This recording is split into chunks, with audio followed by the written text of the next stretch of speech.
900 pesos of 2 jokers. Dit vind ik wel het manchetspel. Ja, ook heel mooi. 150. We kopen. Ik zie nog geen camera's, jullie wel? Jongens, ik heb volgens mij de eerste gevonden. Pak het maar, kijk het maar. Als één van ons drieën herkend wordt of gezien, dan zijn wij af. Voorzichtig. Het was het meest fantastische gevoel ooit. Het was ons gewoon gelukt. Ik vind de uitslag van het doel. Binnen 30 seconden had hij het gezien en het tekende zo in één keer hop, van de ene kant naar de andere kant. En dan laat ik hem los. Dan nog iets. Eén iemand mag de sleutel kiezen. En de inhoud van die kist is voor jullie. Deze.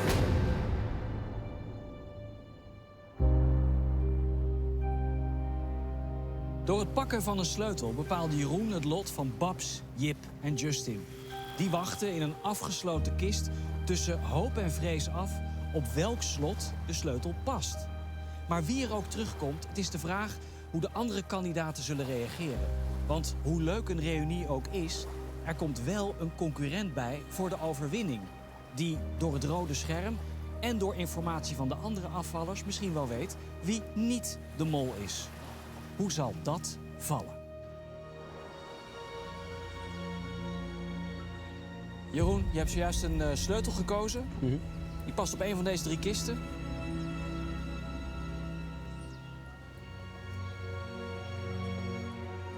Nee.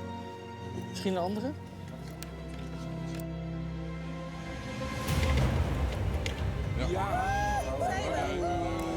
Oh my god, dat is spannend. Die zit er niet. We zijn heel wijd openmaken. Wijd openmaken.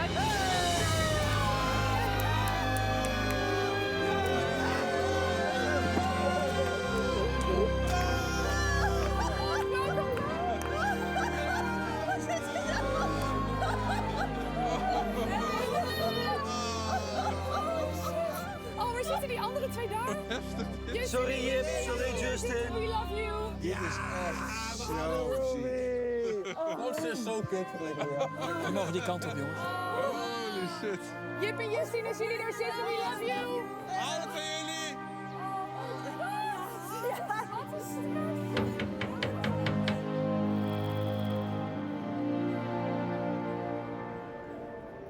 Dus ik ga in dat busje zitten. Ik krijg een tobito in mijn hand gedrukt door de taxichauffeur. En ik zie die waarzegster. Oh nee. Ja, ik zie die waarzegster. Dat was er weer. Dat was weer. En ze zei, nou, hier heb je een tobito. Bewaar hem goed, want misschien heb je hem nog wel nodig. Het is echt gek, je kan het je niet voorstellen. Ik heb die mensen namelijk maar 2 dagen gezien, maar ik heb ze echt gemist. Dus om ze dan weer te zien, is heel bijzonder. Het was zo spannend. Het was echt niet te doen, want ik dacht, ja... Het is niet alsof we hier heel onopvallend rondlopen. Hè. Ik had dus zo'n pruik op en zo'n hoed. En ik liep een beetje zo druk bezig met die antiekmarkt. Ja, maar als je ineens iemand met een pruik ziet, dan denk je toch wel... Ja, oké. ja. En Jip en ik zijn natuurlijk allebei best wel gewoon opvallend. Ja, jullie oogkleur alleen al, ja. Ik heb echt niemand aangekeken behalve de verkoper. Ja. Zij heeft op diezelfde antiekmarkt rondgelopen met Jip en Justin. Wel vermomd, maar vlak langs Rian en mij en Jeroen. En ik kan daar niet bij. Ben je heel blij om terug te zijn? Ik ben echt... Is het je wat waard om ook echt terug te blijven? Wil je wat drinken? Ik kan me best voorstellen dat ik een leuke persoon ben om een bondje mee te hebben, toch? Ik wil met een bondje met jou. Ik heb geen bondje meer met jou. Ik heb wel informatie die de groep niet heeft. Ik denk dat het zaak is dat ik zoveel mogelijk ga liegen tegen iedereen. Ook over wat Justin en Jip mij hebben verteld. Om iedereen gewoon een beetje in de war te brengen.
Goedemorgen. Goedemorgen. Een nieuwe dag, een nieuwe ronde, nieuwe kansen.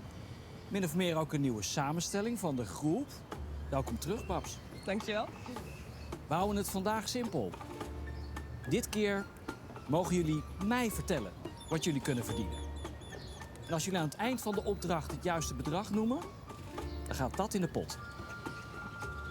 What? Jullie mogen 4 duo's maken en 1 duo mag naar mij toe komen. 4 duo's. Ja. Ja? Ik wilde eigenlijk met Sor in een duo. Maar Sor was al gekaapt door Babs. Oké. Dacht ik, nou, second best is Fons. Want die wil ik ook in de gaten houden. En welk duo komt naar mij? Oké. Wat een... Jeroen, wederom Haantje de voorste, Fons ook. Ik heb een hint voor jullie. 17 stuks, 19 stuks, 21 stuks, 38 stuks. 17, 19, 21, 38. Jullie mogen daarheen, dan naar links. Dankjewel. Geen idee wat je met die getallenreeks moet of kunt. Maar onthoud ze eventjes en toen werden wij afgezonderd. Jullie gaan een rit met een paardenkoets maken. Die zijn al staan. Oké. Onderweg komen jullie borden tegen met aan de ene kant een kleur en aan de andere kant een bedrag. Inventariseer alle combinaties die je tegenkomt. Later, als jullie je weer herenigen met Jeroen en Fons, dan zouden jullie in overleg eruit moeten komen welk bedrag jullie met deze opdracht kunnen verdienen. Oké. Kleur en bedrag. Ja. Veel plezier. Dankjewel, leuk. Zo. Zin in. Kleur en bedrag. Ik snap het niet helemaal. We hadden geen idee wat we precies moesten doen, maar we dachten... waarschijnlijk als we gaan rijden, dan wordt het vanzelf wel duidelijk. We kwamen bij een ander pleintje. En er waren 2 soort van lanen. En daar hingen overal gekleurde vlaggetjes. En de enige opdracht die wij kregen was dat we die vlaggetjes moesten tellen. Jij daar, ik daar. En geloof Maar hard optellen en zeggen welke kleur je eerst pakt. Je niet allemaal tegelijk. Dus als jij bijvoorbeeld nu alleen maar groen pakt Ja, hier... uiteraard. Pak ik hier nu alleen even En dan bijvoorbeeld geven we blauw. elkaar een update aan het eind van elke Exact. kleur. Ga ze maar tellen, per kleur. Je denkt, dat is echt overzichtelijk werk. Het is gewoon oldschool telraam. 15 blauw. Rood 9. We hadden een soort van strategie. Namelijk, ieder kreeg zijn eigen laan. En we schreeuwden hardop welke kleur we gingen optellen. Groen. Oké, pak ik. Geel. Yo. Aan het einde van de laan gingen we kijken, komt dat overeen met de 17, 19, 21 of 38? Ik heb 21 roze. Maar ik heb hier 16 roze. Als er 1 meer zou zijn, zouden we 38 hebben. Nog 1 keer roze natellen.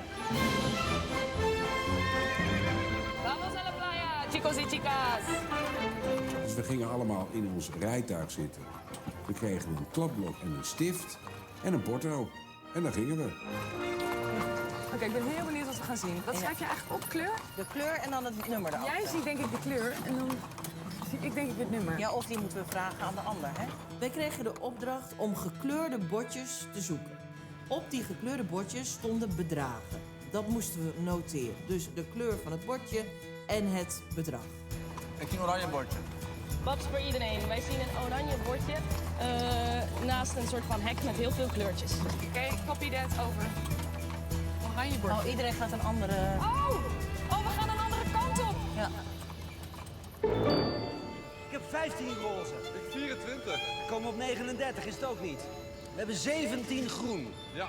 Dat is de enige eigenlijk die matcht met de getallen. Volgens mij moeten we een andere som gaan maken. Ik tel blauw nog een keer na. Oké, ik ook dan.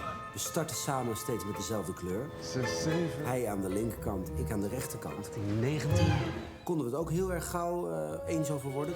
24 blauw. Ik 14. 38. Blauw, 38. Ja? Blauw 38. Oké, doen we dat. 17 groen, blauw 38. Rood nog een keer natellen. 17 groen, blauw 38. 1, 2, 3. Wij zien nu links een groen bordje. Het is €23. Oranje, kijk je een oranje bordje? Kees en Tooske zien een oranje bord. En daar staat €145. Ja. Oranje, 100. Staat erop hierop? Ja, ik kijk. Oranje, schrijf jij? 111. Jan was degene die als eerste zag dat er een gekleurd bordje aankwam. En voor mij was het logisch om op de achterkant te kijken. Maar omdat niemand elkaar echt vertrouwt in dit spel, denk ik, checkten we ook eventjes bij elkaar. Groen, hier, groen. Oh, daar zie ik een groene. Er komt een groene aan. Maar wat? Dit is toch helemaal niet zo moeilijk? Ja, maar het moeilijke komt straks. Ja, natuurlijk. Dit gaan we natuurlijk allemaal niet onthouden. Jij schrijft het wel goed op. Ja, en die rondjes zijn van ons. Ik schreef ook op wat ik over de porto van die andere mensen hoorde, maar ik had wel kringetjes om onze eigen kleurtjes met getallen gezet. Kees en Tooske, bord. 108. Groen, 108. 108. Willen jullie dat bevestigen als je het gehoord hebt?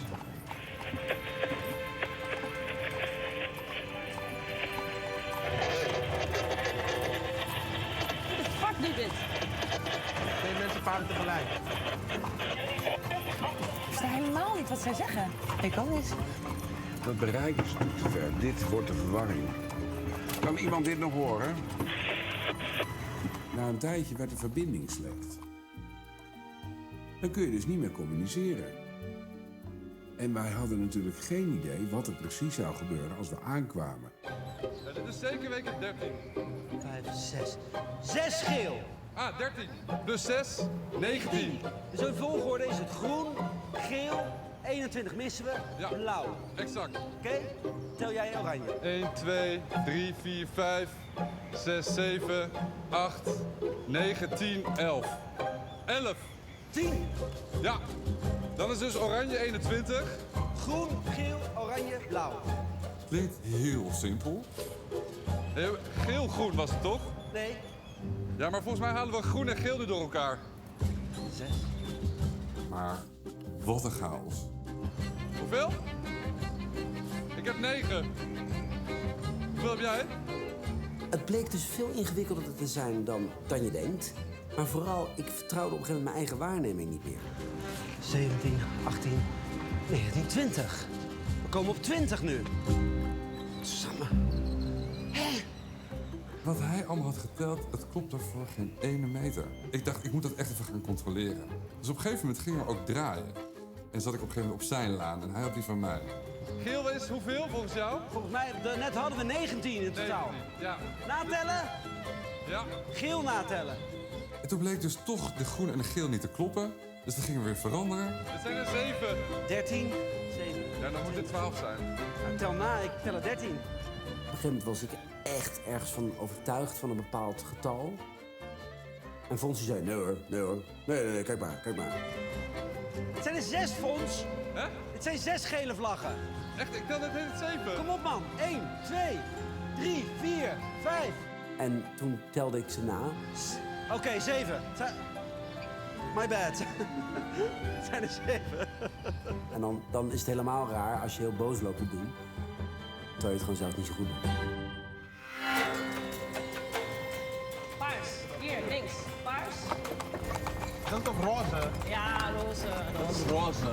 161. Oh, hier rood. Hey. Oeh, bijna gemist zeg.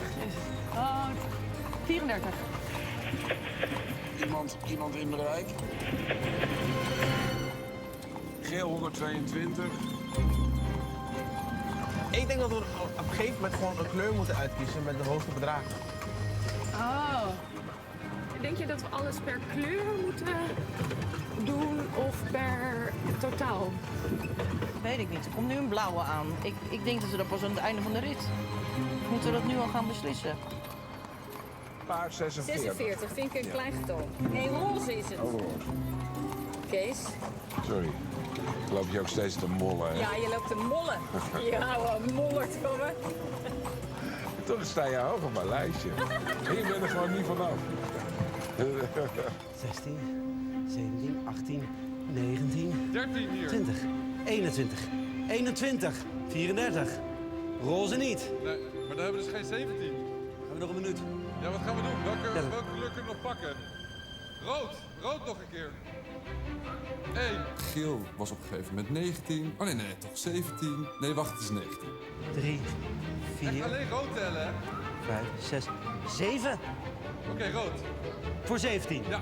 Dus dan is het rood. Blauw. Oranje. Oranje en dan, wat deden we voor 19? Wat deden we nou net? Het is te warm hiervoor. Geel. Paars. Mijn god. Je echt denkt, gewoon de simpelste dingen die functioneren niet meer bij 40 graden. Alsof we uit de inrichting komen. De tijd is om. Mijn god.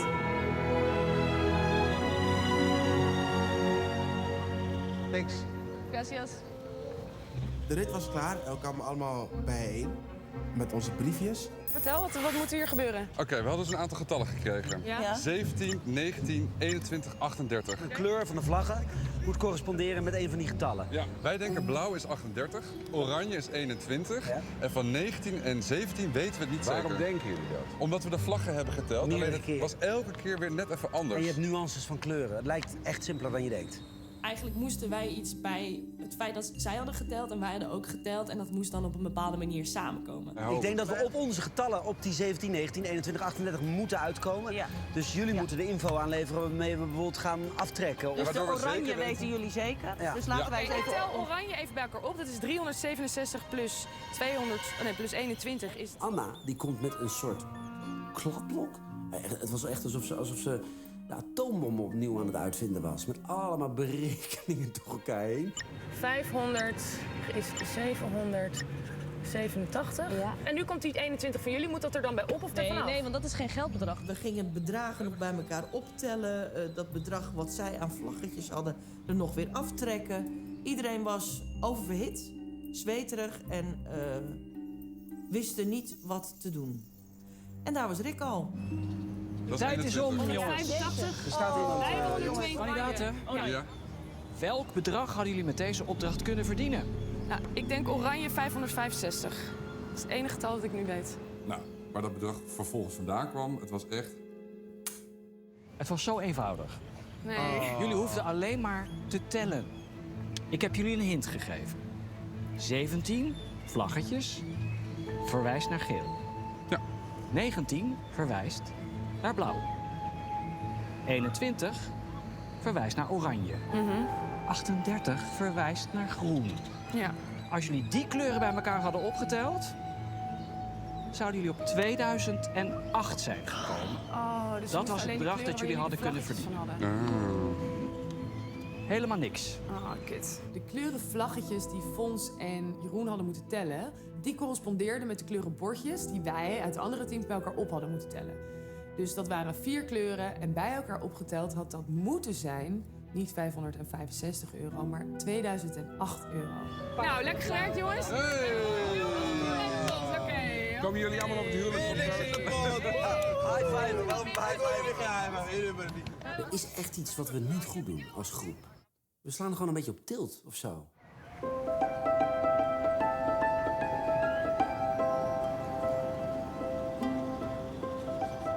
Na de opdracht gingen we lekker lunchen in het hotel. En nog eventjes bijkletsen over wat er precies gebeurd is en waar het misging. Jullie komen zeer chaotisch naar ons toe lopen. Ja, 500 kleuren. Ja, we hadden geen idee wat we daaruit moesten ontcijferen.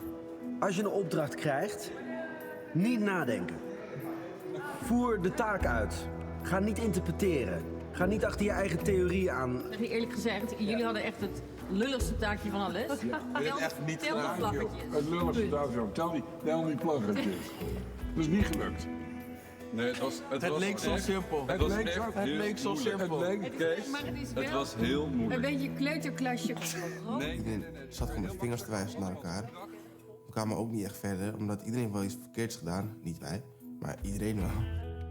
Iedereen ging op een gegeven moment door de porto naar de ander zeggen welk bordje die zat. Omdat wij dachten, we hebben porto's, dus dan moet je communiceren. Dus ik heb jullie allemaal even vaak gehoord, klopt of niet? Het punt met dit soort groepsgesprekken is dat op een bepaald moment gaan mensen gewoon dingen door elkaar roepen. En dan is het één grote chaos. En ik denk dat de mol daarvan smult en aan het lachen is van binnen. Van, wat heerlijk dat het niemand eigenlijk doorheeft wat er nou echt aan het gebeuren is hier.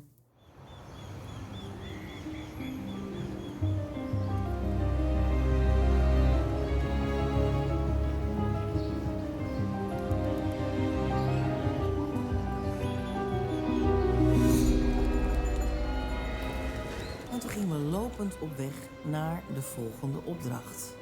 En die was hier vlak in de buurt op het plein. En daar hingen allemaal telefoons. En het hing helemaal vol met allemaal molletjes.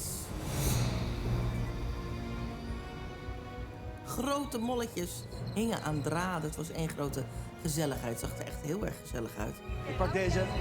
Jo, ik pak die derde. We moesten ons allemaal verdelen bij een telefooncel.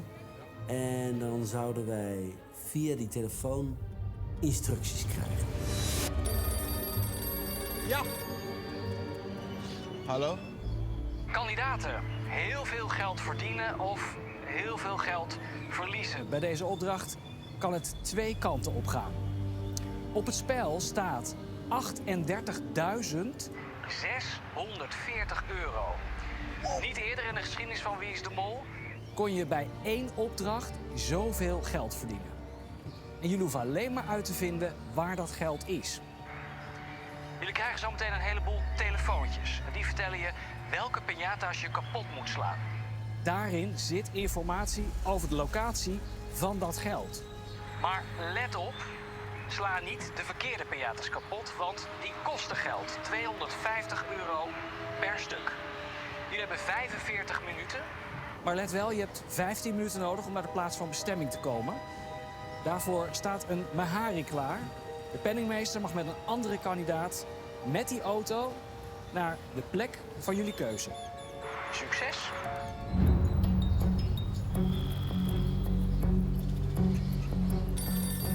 Jenny? Ja. Ja, hallo? Spreek ik met Tooske? Je spreekt met Tooske. Trouwe fan van het tv-programma Wie is de Mol? Ja? Jij bent enorm fan van Wie is de Mol? Ja. En toen kwam er niks meer. Niks meer. Spreek ik met Tooske, trouwe fan van het programma Wie is de Mol? Ja, en wat zeg je dan? Ja. Hallo, met Anna? Spreek ik met Jeroen? Je spreekt met Anna. Spreek ik met Jeroen? Luister, ik heb trouwe fan van het programma Wie is de Mol? Lood hangt hier ergens. Oh, lood. Oh, jij bent Mol-lood. Wat was het nou? Aan al die piñata's hingen kaartjes met woorden. En bij al die woorden moest je de letters M-O-L invullen. Wat zoek je? Lood. Hoe? Van Mol-lood. Dus ik moest op zoek naar de piñata waar puntje, puntje, puntje lood op stond. Mol-lood. Spreek ik met Jeroen? Ze wil Jeroen. Hij wil Jeroen. Oké. Yes. Spreek ik met Jeroen? Ja, je spreekt met Jeroen. De leer van fruit en de fruitsoorten. De leer van fruit en de fruitsoorten. Dit was de aanwijzing? Ja. Oh, hier.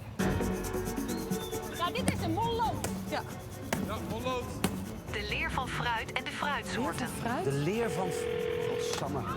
De leer van fruit en de fruitsoorten. De leer van fruit. Weet ik veel. Misschien herken ik iets als ik het zie. Dus zo moest je een koppeling maken tussen de info aan de telefoon en ja, de juiste piñata met het woord wat je nog even moest aanvullen. We zoeken een soort... Of de oftalmologie? Oftalmologie weet ik niet. Paus Die zou kunnen, hè? Dat is een optie. Hallo? Spreek ik met Babs? Ja. Een avocadosaus afkomstig uit Mexico. Guacamole.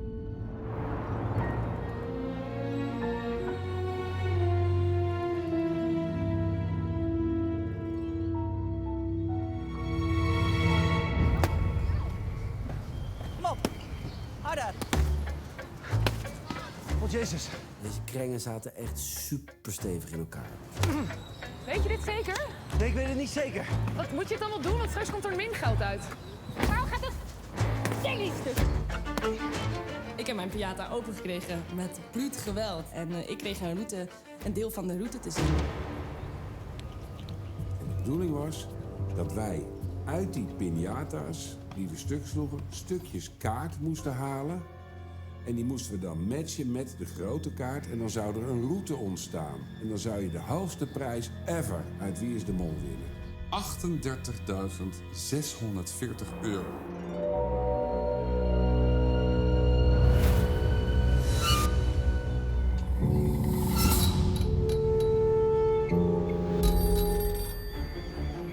Hallo?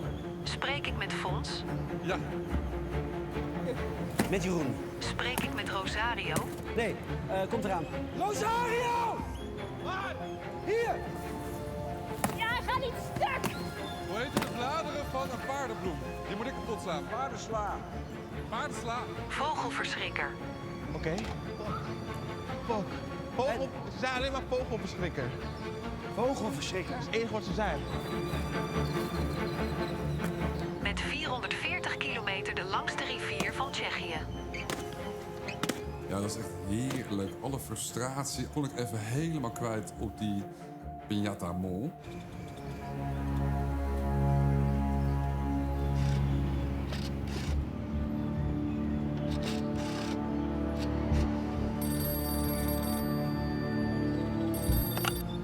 Met Dennis. De sleutel ligt onder de deurmat. Oké, top. Zet hem op, hè. Later.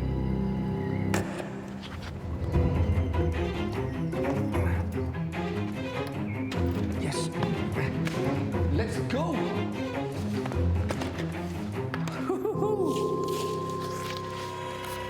La la la la. Shalalili. Shalalala. Dilili. Een veelgebruikt pijnstillend en koortsverlagend middel. Paracetamol. Hou hem tegenaan. Ik heb er nog geen één gehad, joh. Ik ook niet. Vogelverschrikker. Wat je kan een eerste. vogelverschrikker? Ja! Wat is een vogelverschrikker? Windmolen?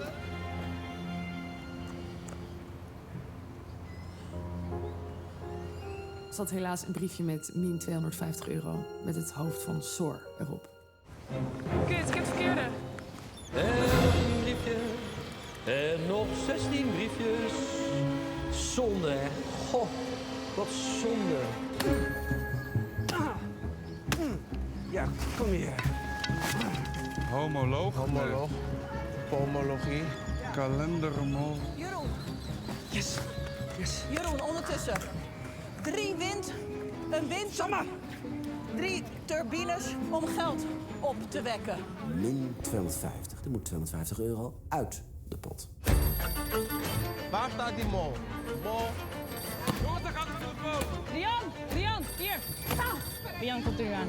Je spreekt met Jeroen. Een met brandbare onderdeel van een windturbine waaraan het kermisattractie bevestigt. Waarbij men in een hangend zitje in de rondte draait.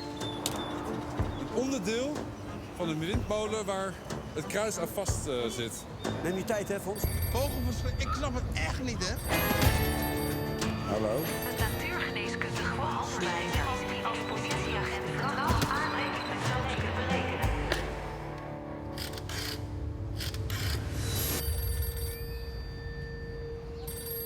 Ja, hoe lang heb ik nog? Oh, oké, top. Een eilandformatie in de Indische Zee of zo. Jongens, eilanden. Eilandformatie in de Indische Zee. Molukken, daar moet je heen. Molukken, natuurlijk. Daar. Nee, er zit niks in. Jongens, iets kapot maken. Mollen. Molesteren, die Waar heb zie ik je die? gezien. Waar? Daar. Daar ligt Helemaal helemaal achter. niks. Jeroen! Yes, hij is al, hè. Jeroen.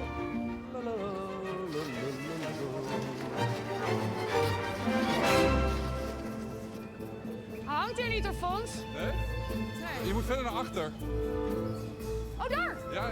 Jezus. Anna deed er zo verdacht lang over om de juiste piñata te vinden. Oh, hier. Dat vond ik wel echt frappant. Molesteren? Ja. Iets kapot maken. Ja. Toepasselijk. Ja. Spreek ik met Kees?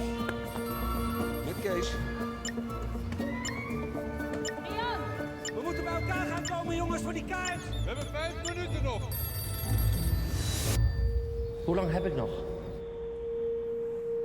Oké, doei. We moeten gaan rijden. Ja. We moeten weg, Tooske. We moeten weg. Binnen de 3 kwartier die we gekregen hadden, moesten we ook nog van onze eigen locatie naar het eindpunt zien te rijden. Dit is 1. Waar zien we rotonde? Rotonde. Hé, jongens, laten we nog een paar kapot maken, want hier hebben we niks aan. Ja, Dat is te oké, maar weinig. dan raken we hebben wel kans Maar dan op loopt het tegen negatief min geld op. Ja, maar we hebben nu toch te weinig. Hier kunnen we niks mee. Op een gegeven moment zag ik dus dat de kaart niet volledig was. En we wilden natuurlijk weten, waar ligt het geld? Waar maken we dan niet gewoon al die piñatas kapot? Zullen we gewoon, waarvan we denken, daar kan iets in zitten? Een goed woord? Is dat handig? Ja, maar wat hebben we te weinig? Wat doe jij? Politiemol. Slaan. Oké, ik ga gewoon eens kapot maken. Want dan heb je sowieso de stukjes kaart. En dan weten we waar we naartoe moeten rijden. En dat kost ons misschien geld. Maar jongens, dan krijgen we 38.640 euro. Oké, maar we moesten toch gaan rijden? Wat is toch... Even bij elkaar, even overleg. nu? Ja. Oké, dit is de laatste. Op een gegeven moment drong de tijd. We hadden nog een kwartier om ons per auto met die hopelijk bij elkaar gepuzzelde landkaart of stadsplattegrond te verplaatsen naar een plek waar al dat geld zou liggen. Jij gaat rijden, wie wil je mee? Ja, wie wil nog meer mee? Ik wil mee. Oké, neem Babs Maar denk je mee. niet dat het gaat naar de bezienswaardigheid? Als je logisch nadenkt en de weg gaat zo, toch? Ja. En dan gaat hij naar hier. Ja, dan Dan gaat- kan je hier niet rechtdoor. Je gaat beter linksaf. Dan kom je eerst hier terecht om naar hier te gaan. Ik denk dat het dit is. Ik zou gaan scheuren. Oké, we gaan hier naartoe. Die en die. Het was de meest kansloze actie om met zo'n kaart op weg te gaan op zoek naar zoveel geld. La la la la. La la la la. Tweedididi. We moeten eerst langs de kathedraal. Ja. Dan weten we precies waar we zijn. En dan bij het kruispunt rechtdoor. Al die briefjes allemaal kapot. Het stomme is natuurlijk ook dat je geen idee hebt waar je naar zoekt. Nee. Oké, dan zijn we daar. En...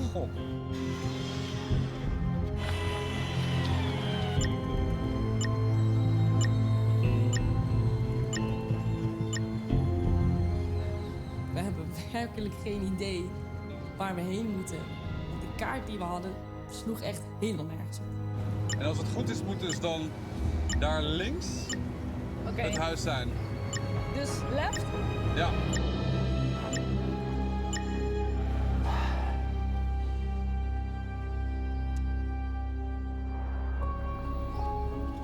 Uiteindelijk hoorden we dat de tijd om was. Het was redelijk kansloos. Maar we mochten wel zien waar het geld daadwerkelijk lag. Muchas gracias. Adios. Toen kwamen we bij een hele oude villa. En daar stond Rick op een balustrade ons smalend aan te kijken. Jullie zijn veel en veel te laat. Dus dat geld kunnen jullie vergeten. Nee. We zagen echt duizenden briefjes. Maar een heel groot deel van die briefjes was versnipperd. Nou, hier kunnen we naar fluiten, denk ik. Dit is jammer. Je zag dat iemand flink tekeer was gegaan om dat geld kapot te maken. Dat was ook gelukt. Flink verscheurd. Terwijl jullie druk bezig waren om uit te vinden waar dat geld lag, heeft oud-mol Dennis Wening hier ervoor gezorgd dat er heel veel biljetten vernietigd werden. Met behulp van de huidige mol.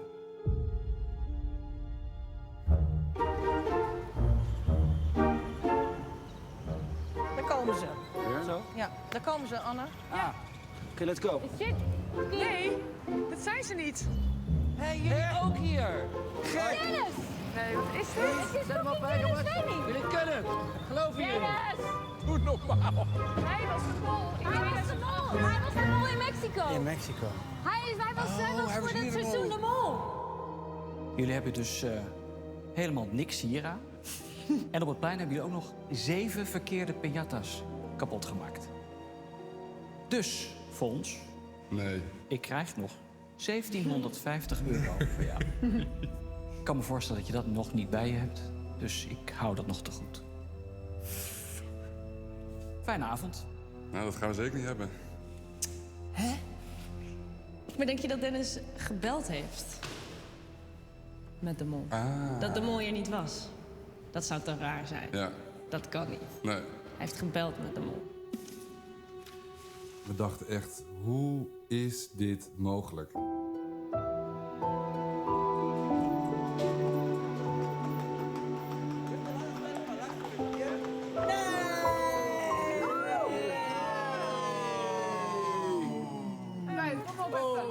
What happened? We won. Nee, ik ga nou eerst even €38.000.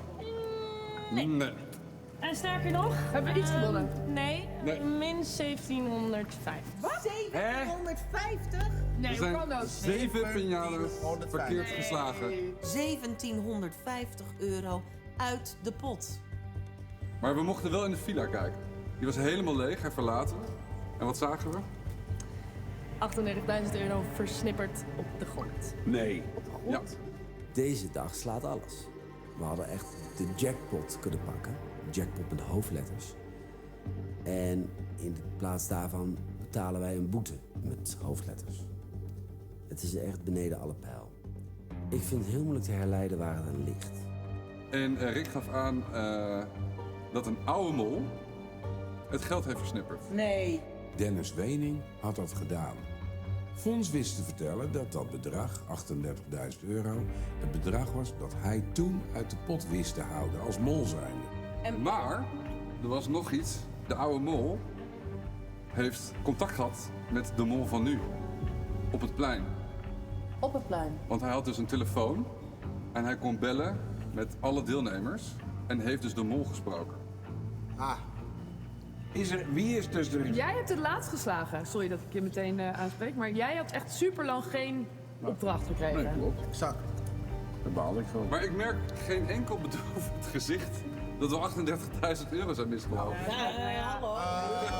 We vinden het wel allemaal raar. En het is een mindfuck dat de mol met Dennis Wening heeft gebeld op het plein.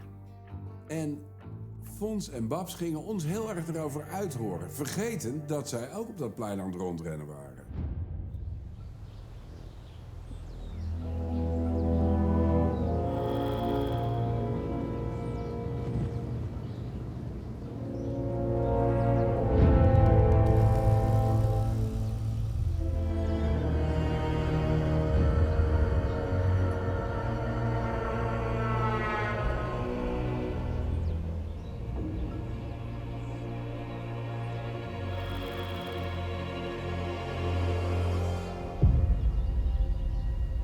Ik zag een heel mooi terrein met een aantal trappen.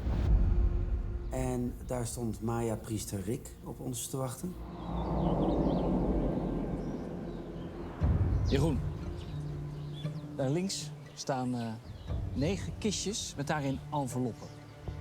Je gaat zo een route langs die kistjes lopen en je moet 1 envelop pakken.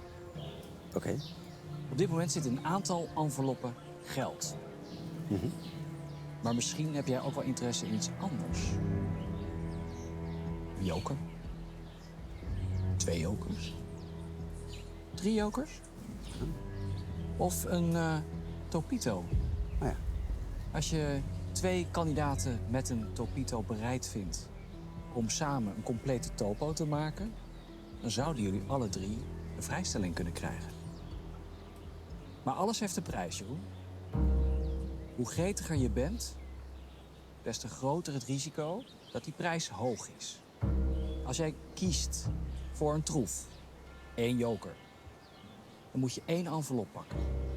Kies je voor 2 jokers, 2 enveloppen. Kies je er voor 3, 3 enveloppen. En kies je voor die topito, 4 enveloppen. En dan wil je vast wel weten wat er in die enveloppen zit. €0, min €500, min €1000 en zelfs min 3000. Oké. Als jij besluit om voor die troef te gaan, dan gaat dus de troef, maar ook de bijbehorende enveloppen in de kistjes op de route. Daarna loop jij er langs en pak jij dus willekeurig en blind een envelop. Ja. En misschien heb jij wel een gelukkige hand, maar misschien ook niet.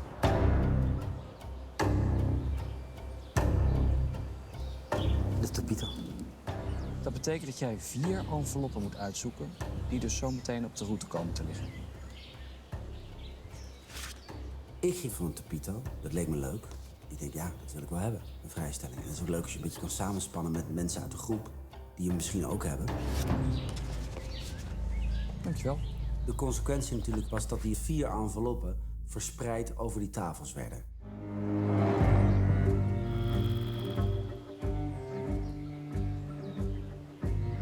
Dan moest ik mijn loopje gaan doen... en 1 envelop eruit kiezen. Een Topito is natuurlijk best moeilijk, want ja, de kans is niet heel groot dat je er eentje uit zijn envelop vist. Dus je moet een beetje op je gevoel afgaan. En toen besloot ik om mij te laten leiden door een teken. Ik dacht, als ik een teken krijg, dan is het dus die envelop. Nou, uit mijn hoofd de tweede envelop kroop een insect over de envelop. Toen heb ik mijn loopje afgemaakt. En aan het einde dacht ik ben geen insect tegengekomen. Behalve op die tweede. Gauw terug, envelop in de tas, weg. Dag Fons. Dag Rick. Hallo. Anna. Rick. Goedemorgen, Trooske. Je ziet daar 9 kistjes met daarin enveloppen. In een aantal enveloppen zit geld. Maar misschien heb jij wel interesse in iets anders dan geld. Een joker. 2 jokers. 3 jokers. Graag. Of een Topito. Als je 2 medekandidaten kan vinden die ook een Topito hebben... om samen met jou 1 topo te vormen... dan hebben jullie alle 3 een vrijstelling. Oh, echt? Je moet wel weten dat alles een prijs heeft. Want als jij kiest voor 1 joker... dan moet je ook 1 envelop hieruit pakken. 2 jokers, 2 enveloppen. 3 jokers, 3 enveloppen. Topito, 4 enveloppen. Dan wil je vast wel weten wat hierin zit. Ja, graag. Ja. In die enveloppen zit onder andere 0 euro, min 500 euro, min 1000 en zelfs min 3000. De troef van jouw keuze en de enveloppen waarvan jij nu de inhoud kent, die komen ook op die route te liggen. Dan loop je dan langs, je kiest een envelop en misschien heb jij een gelukkige hand. Maar misschien ook niet. Dan ben ik heel erg benieuwd waar jouw keus naar uitgaat. Als je al wil kiezen. Je gaat voor de Topito. Ja. 3 jokers, alsjeblieft. 3 jokers. Dat betekent dat jij 3 enveloppen moet uitkiezen.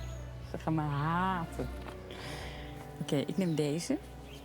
Ik moest 4 enveloppen pakken.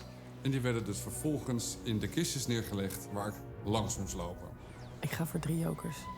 3 jokers? Ja, ik heb wel even overwogen om voor het geld te gaan. Maar ik merk ook dat wij een groep zijn waarin iedereen eigenlijk best wel voor zichzelf gaat en voor zichzelf kiest. Dankjewel. Ik zorg dat ze op de route komen. Ik ben eigenlijk aan niemand verplicht om voor dat geld te gaan. Ik wil gewoon in het spel blijven. Dus ik ga voor 3 jokers. En toen mocht ik aan mijn tocht beginnen, langs 9 kistjes. Dus eigenlijk was de kans 1 op 9 dat ik de envelop zou pakken met die 3 jokers. Het zou nu heel handig zijn als ik vrijgelovig was. Ik liep er langs. Het waren exact dezelfde enveloppen. Ik zag niks geks. Ze voelden allemaal even zwaar. Ze roken hetzelfde. Ik beschouw mezelf als een niet bijgelovig persoon. Maar ik was echt helemaal blanco. Ik was eigenlijk gewoon een beetje zenuwachtig. Omdat ik gewoon heel graag die 3 jokers wilde pakken. Maar ik was natuurlijk ook bang dat ik min 3000 euro zou pakken. En dat de hele groep boos op mij zou zijn. Nee, ja, ik kan heel moeilijk doen. Maar dat ga ik niet doen. En toen dacht ik, oké, ik heb geen bijgeloof. Dan ga ik maar voor mijn lievelingskleur. En mijn lievelingskleur is geel. Bij de eerste envelop zag ik een vingerafdruk. Ja, ik ga voor deze. Dus ik dacht, ik ga gewoon voor deze. In een aantal enveloppen zit geld. Maar misschien heb jij wel interesse in iets anders. Joker. 2 jokers? 3 jokers? Of misschien een Topito? Maar alles heeft een prijs. 0 euro, min 500, min 1000 en zelfs min 3000. Ga je voor jezelf of ga je voor de groep? Kies je geld of kies je de kans om langer in het spel te blijven? Ik ga voor 2 jokers. 2 jokers? Ja. Ik denk, ik kies gewoon voor mezelf. Ik kies gewoon 2 jokers. Kom uitschelen. Nee, deze. Ik wil er wel in blijven en ik heb er nog 1. Dat zou dan dus 3 jokers zijn. Heerlijk. 2. Je gaat voor 2 jokers? Ja. Ja, ik ging de gok toch maar wagen, want ik kan wel een jokertje gebruiken. 3 jokers. Dat betekent dat jij 3 enveloppen mag uitkiezen. Natuurlijk heb ik voor troeven gekozen. Ja, ik wil gewoon blijven. Dus ja, daar ben ik maar gewoon eerlijk in. 2. Ja, ik kies mijn envelopjes uit. Ik denk, ik pak 2 die een beetje opvallen voor mij. Goede energie in de envelop. Toen ik begon met lopen, dacht ik wil eigenlijk al die enveloppen gezien hebben. Nou ja, dus ik was nog niet meteen bezig met welke ga ik pakken. Maar ik dacht, ik laat me een beetje leiden door intuïtie. Bij spellen ga ik er te vol in. Dus ik dacht, ik kan beter nu rustig observeren, nadenken.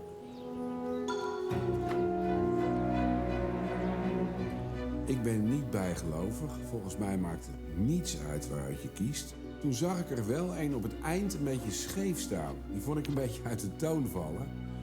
En dat was dan misschien... Ik denk, ik moet toch iets kiezen. Dus ik kies die gele op het eind rechts. Ik heb voorzichtig naar al die enveloppen gekeken. En toen ben ik ergens in het midden beland waar ik mijn envelop heb gepakt. Ja, je neigt toch wel naar de eerste of naar de achterste. Maar ik dacht, weet je wat? Ik ga voor mijn favoriete kleur. Dat is paars. Tweede paarse tafeltje. Ja, dat voelde voor mij als het tafeltje met het meeste geluk. Ja. Kandidaten. Jullie hebben elkaar inmiddels best wel een beetje leren kennen. Dus ik denk niet dat jullie verrast zullen zijn als ik jullie vertel dat jullie allemaal voor troeven zijn gegaan. Begrijpelijk. Echt geen verrassing. Iedereen gaat voor zichzelf in deze groep. Nou, inderdaad, jullie zijn niet verrast. Kennelijk denken we allemaal aan onszelf een beetje egocentrisch groepje misschien. Dat merk je overigens niet in de omgang, maar ik vond het wel lachen. Ik ben heel erg benieuwd of jullie in handen hebben gekregen waar jullie op hoopten. Laten we eens even kijken. Ik begin bij Fons. Vertel, wat zit er in je envelop, Fons?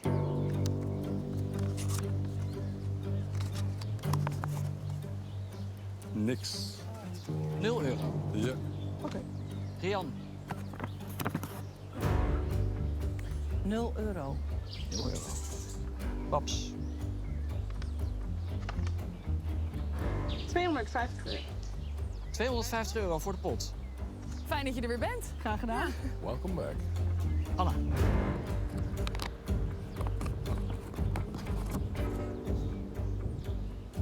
Min 500 euro. Ik baalde heel erg dat ik min 500 euro te pakken had. Het was natuurlijk ook wel een beetje mijn eigen schuld, want ik heb gewoon gekozen voor 3 jokers. Dus ik ben voor mezelf gegaan. Niks. Gaat lekker. Kees.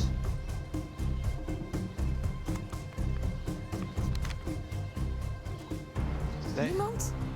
Niets. Tooske.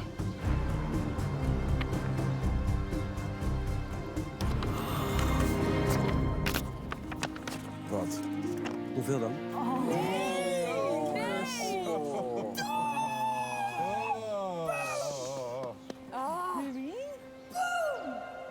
Eén. Niet 2. 3. Dat is gewoon zwaar. En Rosario als laatste. Tosca had 3 jokers. 3 jokers waar ik bij sta. Dus ik denk gewoon van, oh mijn god, ik sta naast jou. Ik heb waarschijnlijk ook gewoon mijn jokers. Oh. Min 3000 euro. Oh, nee! Min 3000 euro. Auw. 1 op 9 kans om die te pakken. Ja, daar ben ik wel even kapot van. Dat betekent dus dat er 3250 euro bij deze opdracht uit de pot gaat. Ik had gewoon eventjes de verkeerde kaart gepakt. Ja. Kan ik ook even niks aan doen. Fons, ik kreeg nog een bedrag van gisteren. Ja. €5.000 bij elkaar opgeteld. Ja. Wauw. Dit is denk ik gewoon stom toeval. Maar het was wel echt balen voor de groep. Want dat betekende gewoon dat we meer dan de helft van onze pot kwijt waren. 3 ook. Hij ten naast elkaar ook, hè? Oh. 1000? 2000? 2000. 3000. Dus dat was echt even een hele stevige tik die wij en de pot kregen. Bedankt. En nog een hele fijne dag. Jongen. Oh, shit. Jezus. Toos, 3. Hoeveel had jij ingezet? Oh. Oké, dus Toos heeft 3 jokers en... Ga je schamen. We hebben... Wat min? Schaam, wat heb jij gedaan dan? Oh, welke kist had jij gepakt? Was het de achterste, was het de voorste, was het de middelste? Paars. Jouw kleur. Ah. Dat is light. Wat is je favoriete kleur?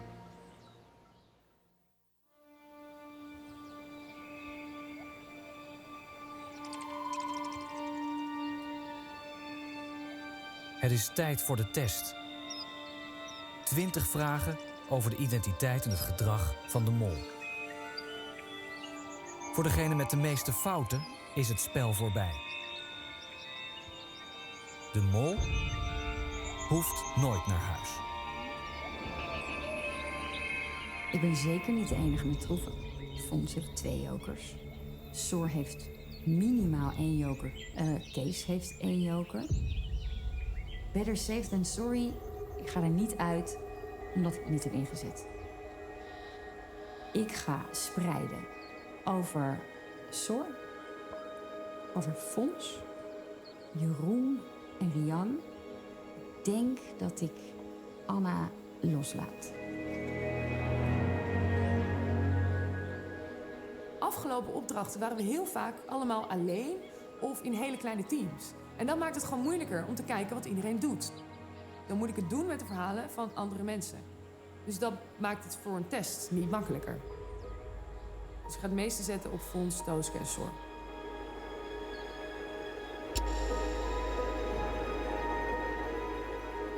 Dit is dus eigenlijk mijn 2e test in plaats van mijn 4e test. Dus ik vind het wel heel spannend. Het zou natuurlijk heel jammer zijn als ik net terug ben en er weer uitvlieg.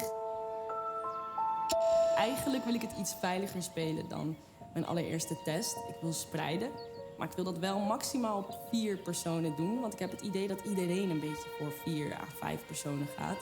Dus ja, je wil ook niet te veel spreiden.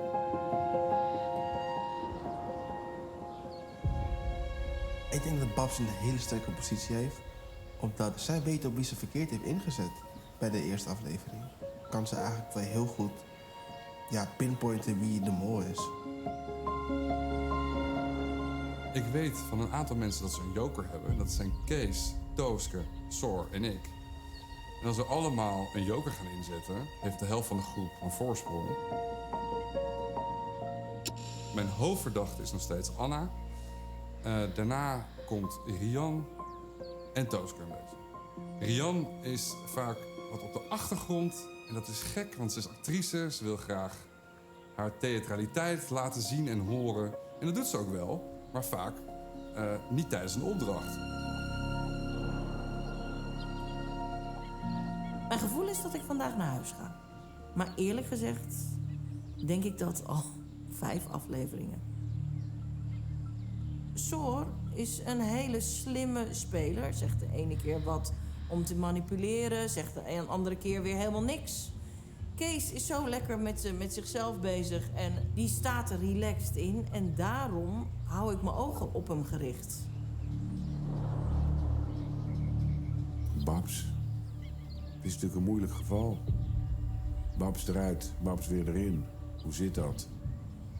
Ze heeft zelf een beetje tegen mij gezegd dat het allemaal anders is gegaan. Als dat ze tegen de groep heeft verteld. Dus ze heeft wel iets achter de hand. Waar je kijkt, dat is wat je ziet. Waar je niet kijkt, dat zie je niet. En zo'n spel is het een beetje. Iedereen is raar, op zijn manier. Iedereen is verdacht. Iedereen is afwisselend fanatiek. Of juist dat je denkt, wat heb jij geslikt? Je doet helemaal niks vandaag. Er is gewoon geen pijl op te trekken, vind ik, met deze groep.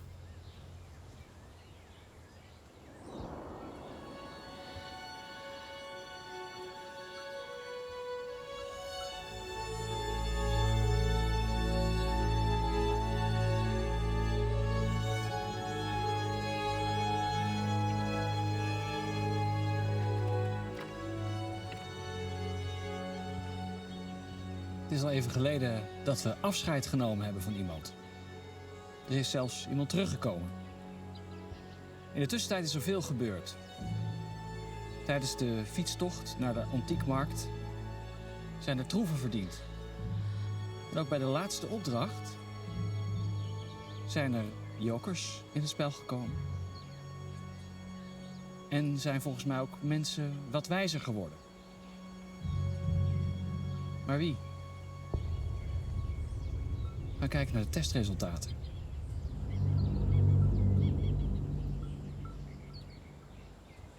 Paps.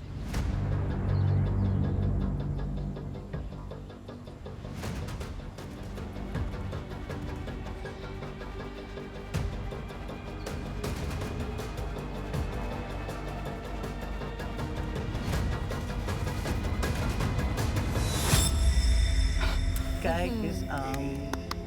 Oh, yes! Dit is hoe het voelt! Ah. Oh. Oeh. Oké. Rosario.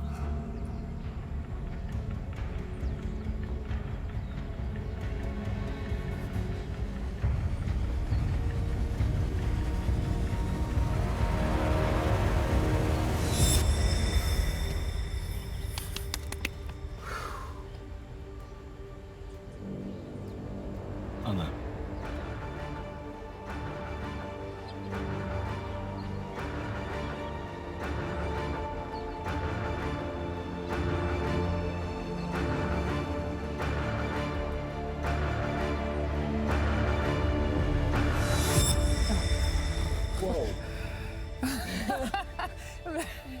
Wow. Oh man. Jeroen.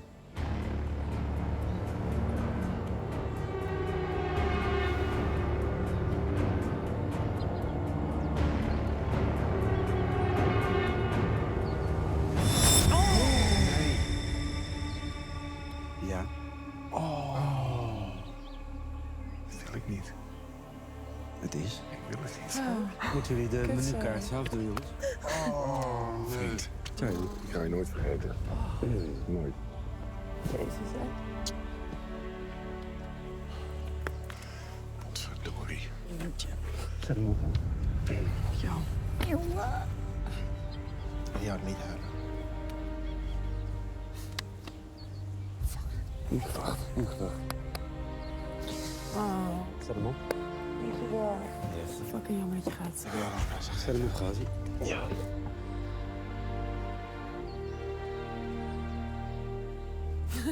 Super gezellig, Jeroen. Ga jongens. Geef alles. Ga je missen. Dag vriend. Doei. Zielig. Oh. Oh. Zo kloot. Mijn maatje. Jeroen. Ja. Wat dacht je? Toen ik het rode scherm zag? Ja. Ongelooflijk jammer. Ja, je houdt daar eigenlijk al een aantal dagen rekening mee, een aantal tests zelf. Dus dat is iets om goed over na te denken van hoe heb ik het aangepakt. Vertel, hoe heb je het gevonden? Waanzinnig. Ja? Ja. En dat vind ik eigenlijk nog steeds. Nu ik dit allemaal mag meemaken, dat klinkt gek als je er net uitvliegt. Maar hoe bijzonder is het om hier te staan? En dit allemaal mee te maken. Het is een avontuur en een cadeau. En dat is het. Zelfs met een rood scherm. Wilson, what must I do? Ik heb een hele flamboyant. Zo slecht. Ik dacht, ik ben vast wel koelbloedig onder deze omstandigheden. Maar laten we het op de temperatuur gooien. Ja. Daar was ik niet. Nou, ik heb van je genoten in elk geval. En ik ben blij dat jij het ook mee ziet. Ja, zeer. Dag, dankjewel. Ja. Leg die kant op. Dankjewel.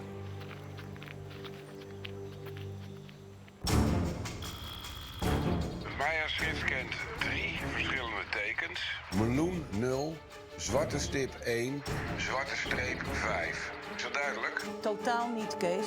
Oké, we hebben 13. Oké. Ik zoek 3 stippen dus. Oké, ik ga op zoek naar 2 streepjes. Hij heeft 100 euro. Ik ga jullie vertellen welke dansers jullie van de vloer moeten halen. Die moest dat dan doorgeven aan de volgende in de rij. Vrouwen zonder rood. Dat is natuurlijk heel makkelijk voor de mol om verkeerde informatie aan iemand door te fluisteren.